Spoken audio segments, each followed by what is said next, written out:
Assalamualaikum warahmatullahi wabarakatuh. Perkenalkan, nama saya Dian Puspita Salsabila Putri dari Prodi Ilmu Komunikasi kelas B1 semester 2. Di sini saya akan mempresentasikan tentang teori budaya organisasi. Teori budaya organisasi merupakan sebuah teori komunikasi yang mencakup semua simbol komunikasi, termasuk tindakan, rutinitas, dan percakapan, serta makna yang dilekatkan orang terhadap simbol tersebut. Dalam perusahaan, budaya organisasi dianggap sebagai salah satu strategi perusahaan untuk mencapai tujuan dan kekuasaannya. Yang kedua, latar belakang terjadinya teori budaya organisasi. Budaya organisasi merupakan salah satu faktor penting yang dapat mempengaruhi respon terhadap lingkungan eksternalnya. Sebuah sistem nilai yang dianut bersama mengenai suatu hal penting, serta keyakinan-keyakinan bagaimana dalam bekerja. Dengan ini, budaya organisasi memberikan suatu kerangka kerja yang menata, serta mengarahkan perilaku positif dan signifikan terhadap variabel komitmen organisasi dalam rangka peningkatan kinerja karyawan. Yang ketiga adalah elemen budaya organisasi. Elemen budaya organisasi sendiri dibagi menjadi dua, yaitu elemen idealistik serta elemen behavioral. Pada elemen idealistik, dikatakan idealistik karena ideologi organisasi yang tidak mudah berubah walaupun mereka tetap berubah dengan keadaan yang terselubung serta tidak nampak, sehingga tidak dapat semua orang mengetahui elemen tersebut berubah dikarenakan tidak ada tanda-tanda yang mereka dapat pahami. Ketika di elemen behavioral, elemen yang muncul itu kasat mata, sehingga banyak orang yang mengerti terjadinya perubahan tersebut pada elemen-elemen tersebut, sehingga banyak orang yang dapat mengamati bagaimana anggota organisasinya berperilaku serta kebiasaan apa yang mereka lakukan. Kedua elemen antara elemen idealistik serta elemen behavioral bukan elemen yang terpisah. Seperti dikatakan Giacono, keduanya merupakan satu kesatuan yang tidak terpisahkan sebab keterkaitan kedua elemen itulah yang membentuk budaya. Hanya saja, elemen behavioral lebih rentan terhadap perubahan karena bersinggungan langsung dengan lingkungan eksternal organisasi.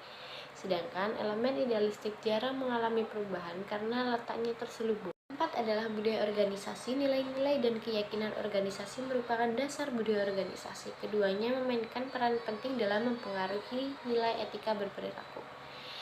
Di bawah ini adalah 5 komponen kunci dalam dasar budaya organisasi, yaitu yang pertama adalah nilai adalah konsep kepercayaan, yang kedua adalah mengenai perilaku yang dikehendaki, yang ketiga adalah keadaan yang amat penting, yang keempat pedoman menyeleksi atau mengevaluasi kejadian dan perilaku, yang kelima urut dari relatif yang penting.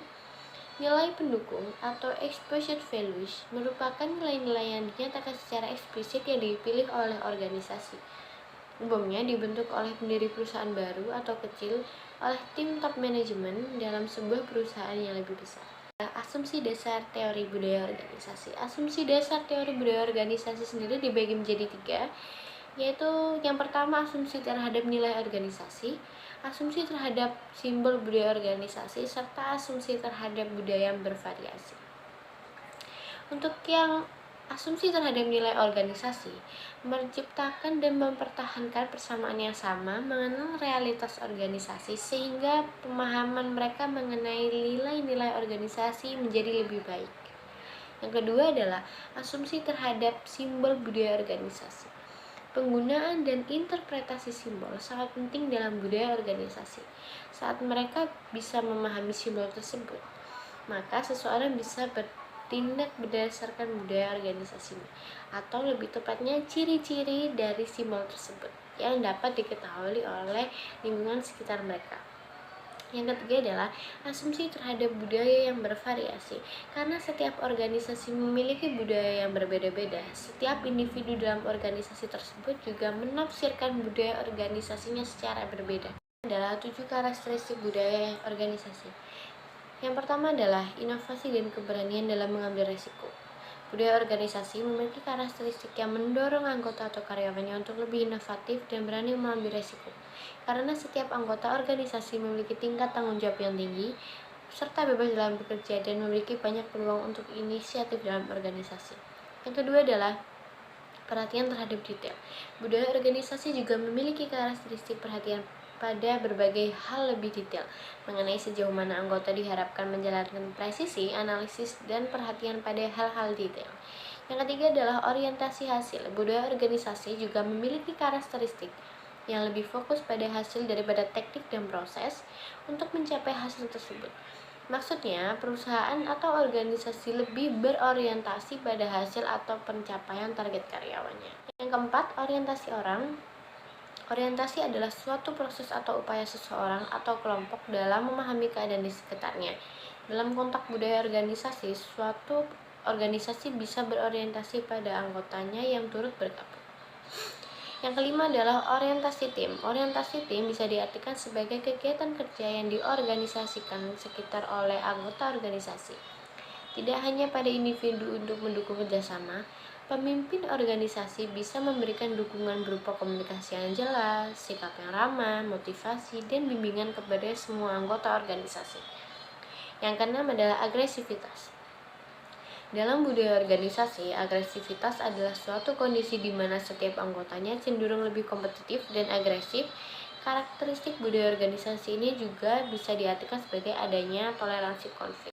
Stabilitas. Stabilitas adalah kemampuan yang dimiliki suatu organisasi, populasi komunitas atau ekosistem untuk menghidupi dirinya sendiri atau meredam sejumlah gangguan maupun tekanan dari luar. Budaya organisasi. Budaya organisasi sendiri dibagi menjadi dua, yaitu yang pertama budaya organisasi yang kuat dan budaya organisasi yang lemah. Budaya organisasi yang kuat adalah jenis budaya organisasi yang mengacu pada kondisi di mana karyawan bisa menyesuaikan diri, menghormati kebijakan organisasi, serta mematuhi semua pedoman organisasi. Setiap anggota akan merasa sangat menikmati pekerjaannya dan menganggap setiap pekerjaannya adalah sebagai pengalaman baru dalam budaya organisasi yang kuat. Artinya, mereka akan menerima peran dan tanggung jawab di sebuah organisasi tersebut dengan sepenuh hati atau sukarela. Yang kedua adalah budaya organisasi yang lemah. Budaya organisasi yang lemah adalah jenis budaya organisasi yang setiap anggotanya menerima peran dan tanggung jawab hanya karena rasa takut kepada pimpinan. Mereka takut dengan segala macam kebijakan organisasi, sehingga mereka lebih menganggap organisasi sebagai platform untuk mencari penghasilan, tapi mereka juga tidak merasa terikat dengan organisasi atau perusahaan tersebut. Jenis budaya menurut ahli Nu dan Mundi 1996 dibagi menjadi dua. Yang pertama budaya organisasi yang terbuka dan partisipasif. Yang kedua adalah budaya organisasi yang tertutup dan autokratis. Yang pertama, budaya organisasi yang terbuka dan partisipasif ditandai dengan adanya pencapaian tujuan yang lebih tinggi dan rasa saling percaya pada bawahan dan anggota organisasi. Budaya organisasi yang terbuka dan partisipasif juga memiliki sistem komunikasi yang lebih terbuka, kepemimpinan yang suportif dan perhatian, penyelesaian masalah bersama, otonomi bekerja, serta berbagai segala informasi. Yang kedua adalah budaya organisasi yang tertutup dan autokratis, ditandai dengan adanya pencapaian tujuan yang tinggi, tapi tidak didukung dengan rasa saling percaya. Maksudnya, pencapaian tujuan dari organisasi ini lebih dipaksakan untuk kepemimpinan anggotanya. Bahkan, budaya organisasi yang tertutup ini juga memiliki sifat kepemimpinan autokrasi yang kuat. Proses pembentukan budaya organisasi. Yang pertama, seseorang secara sendiri memiliki sebuah ide untuk mendirikan perusahaan baru. Yang kedua, kemudian pendiri membawa masuk satu orang kunci dan menciptakan kelompok inti yang memiliki satu visi dengan pendiri. Yang ketiga adalah kelompok inti pendiri memulai bertindak secara serasi untuk menciptakan sebuah organisasi dengan cara pencairan dana, perolehan hak paten, dan yang lainnya. Yang keempat adalah membawa orang lain untuk masuk dan mulai memberitahukan sejarah serta tujuan. Proses sosialisasi budaya organisasi. Budaya organisasi hanya diajarkan kepada anggota yang mendapat status tetap dan diizinkan masuk ke dalam lingkaran kelompok tersebut. Yang mana dalam kelompok tersebut nantinya anggota mendapatkan rahasia dari organisasinya. Budaya organisasi yang diajarkan melalui proses sosialisasi yang mendalam, menemukan anggota baru dengan melihat dan menyesuaikan kebutuhan organisasi tersebut melalui asumsi dasar sebagai rujukan. Tahapan proses sosialisasi budaya organisasi yaitu yang pertama, seleksi terhadap karyawan, yang kedua, penempatan karyawan, yang ketiga, pendalaman bidang pengalaman, yang keempat, pengukuran kinerja dan pemberian penghargaan, yang kelima, penanaman kesetiaan pada nilai organisasi. Yang keenam, memperluas informasi berita tentang budaya organisasi. Yang ketujuh adalah pengakuan dan promosi karyawan. Dimensi budaya organisasi. Dimensi budaya organisasi sendiri merupakan preferensi independen untuk satu keadaan di atas keadaan yang lain yang membedakan individu satu dengan individu yang lainnya. Terdapat 10 macam dimensi budaya organisasi. Yang pertama adalah orientasi eksternal versus orientasi internal. Yang kedua adalah berorientasi pada tugas versus berorientasi pada aspek sosial. Yang ketiga adalah menekankan kesetiaan versus berani menanggung risiko. Menekankan pada pentingnya conformity versus individuality. Yang kelima adalah reward pada pekerja kelompok versus reward kepada pekerja individu. Selanjutnya, pengambilan keputusan individu versus kelompok, pengambilan keputusan centralized versus decentralized, menekankan pentingnya stabilitas organisasi versus inovasi organisasi. Yang kesembilan, mengarahkan karyawan untuk berkompetisi versus mengarahkan karyawan untuk berkooperatif. Yang terakhir adalah prosedur organisasi bersifat formal dan informal. Faktor penentu kekuatan budaya organisasi ada dua, yaitu kebersamaan dan intensitas. Kebersamaan adalah sejauh mana anggota organisasi yang memiliki nilai-nilai inti yang dianut secara bersama. Derajat kebersamaan dipengaruhi oleh unsur orientasi dan imbalan. Orientasi dimaksudkan pembinaan kepada anggota-anggota organisasi, dengan imbalan dapat berupa gaji, serta jabatan ataupun hadiah. Yang kedua adalah intensitas. Intensitas adalah derajat komitmen dari anggota-anggota organisasi kepada nilai inti budaya organisasi. Derajat intensitas bisa merupakan suatu hasil dan struktur imbalan.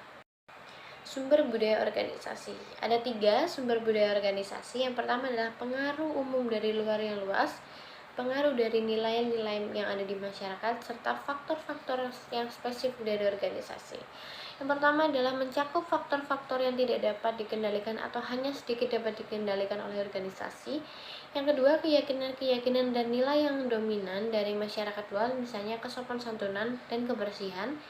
Yang ketiga adalah organisasi selalu berinteraksi dengan lingkungannya dalam mengatasnamakan baik masalah eksternal maupun internal. Organisasi akan mendapatkan penyelesaian-penyelesaian yang berhasil. Keberhasilan mengatasi berbagai masalah tersebut merupakan dasar bagi tumbuhnya organisasi. Fungsi budaya organisasi. Ada 5 fungsi budaya organisasi. Yang pertama, meningkatkan rasa kepemilikan. Meskipun hanya karyawan, karyawan juga wajib memiliki rasa kepemilikan agar kita dapat mencintai perusahaan tersebut seperti milik kita sendiri. Yang kedua adalah alat untuk berorganisir. Yang ketiga, meningkatkan kekuatan organisasi. Yang keempat, mengontrol perilaku. Serta kelima, mendorong kinerja anggotanya. Contoh budaya organisasi. Yang pertama ada kerapian administrasi. Kerapian administrasi termasuk contoh budaya organisasi yang dibutuhkan untuk memperlancar kinerja perusahaan, khususnya terkait surat menyurat, keuangan, pendapatan karyawan, serta daftar barang yang masuk atau keluar. Yang kedua adalah kedisiplinan, juga termasuk contoh budaya organisasi yang melekat pada citra perusahaan sekaligus karakter orang-orang yang sukses dalam menghargai waktu. Misalnya disiplin tidak datang terlambat ke kantor, menyelesaikan pekerjaan tepat waktu, dan yang lainnya. Yang ketiga adalah inovasi. Inovasi juga termasuk contoh budaya organisasi. Anggotanya menciptakan dan juga mengembangkan ide-ide kreatif dan inovasi demi kemajuan organisasi atau perusahaan tersebut. Inovasi adalah proses atau hasil pengembangan mobilitas pengetahuan, keterampilan, dan pengalaman untuk menciptakan atau memperbaiki suatu produk maupun sistem. Yang keempat adalah pembagian wewenang yang jelas. Pembagian wewenang yang jelas termasuk contoh budaya organisasi, karena itulah kunci keberhasilan dalam sebuah perusahaan. Tanpa adanya pembagian wewenang yang jelas, maka anggota organisasi atau karyawan perusahaan akan kebingungan dan tidak bisa bekerja dengan optimal. Baik, sekian presentasi dari saya. Mohon maaf apabila ada kata yang kurang berkenan dalam presentasi saya. Terima kasih atas perhatiannya. Wassalamualaikum warahmatullahi wabarakatuh.